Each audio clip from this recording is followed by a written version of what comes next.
Le Flash Info avec Aristide Amani.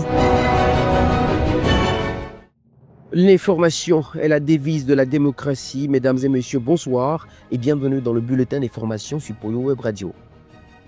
Lors de la finale de la 3e édition du concours d'éloquence francophone, 3 jeunes talents ivoiriens ont su séduire le jury dans la catégorie primaire CM2 par leur éloquence fluide, leur pouvoir de persuasion et leur ingéniosité. Vous avez été formés sur des données qu'en octobre 2023, Zoué Mekapé a décroché le premier prix, suivi de Kessia Epiphanie Kwasi et Jacques David Adou, tous deux du groupe scolaire international Les Adorables. Cette édition a rassemblé les participants venus de 10 pays et territoires francophones. Guy Akenomimi, président de l'organisation écologique Greenscast Africa, a proposé une série de mesures pour contrer la tendance inquiétante de pollution, de diminution et de la biodiversité et d'accumulation de sédiments qui mettent en péril la lagune épriée, un écosystème essentiel pour Abidjan et sa région. L'entité écologique préconise la diminution des déchets et la bataille contre les plastiques jetables. Elle désire aussi que les enfants soient instruits à apprécier et à honorer la nature.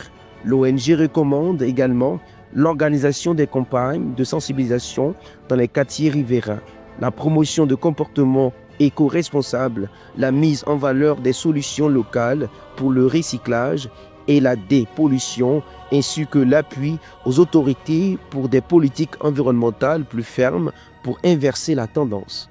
La société Génération Agricole Côte d'Ivoire a remporté le Grand Prix lors du Salon international des inventions d'Abidjan, récompensant son initiative novatrice dans le domaine de l'hévéaculture.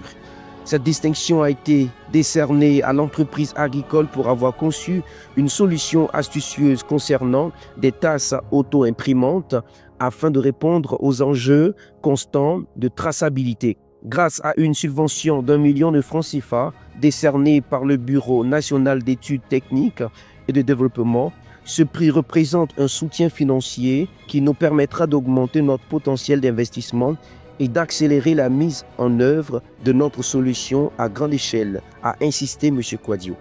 Le mari de la renommée chanteuse gospel nigériane Osinachi a été condamné à mort par pendaison pour le meurtre de sa femme survenu il y a 3 années en arrière.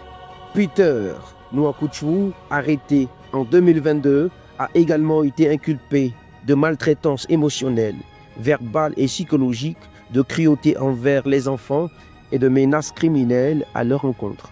Au cours du procès, l'accusation a convoqué 17 témoins, y compris 2 des enfants du couple. La magistrale Njideka a jugé le conjoint survivant coupable de tous les points de l'accusation, considérant que la partie plaignante avait démontré la véracité de ces accusations sans aucun doute raisonnable. Fin de l'actualité sur Poyo Web Radio. Merci et bonne suite de programme. Le Flash Info avec Aristide Amani.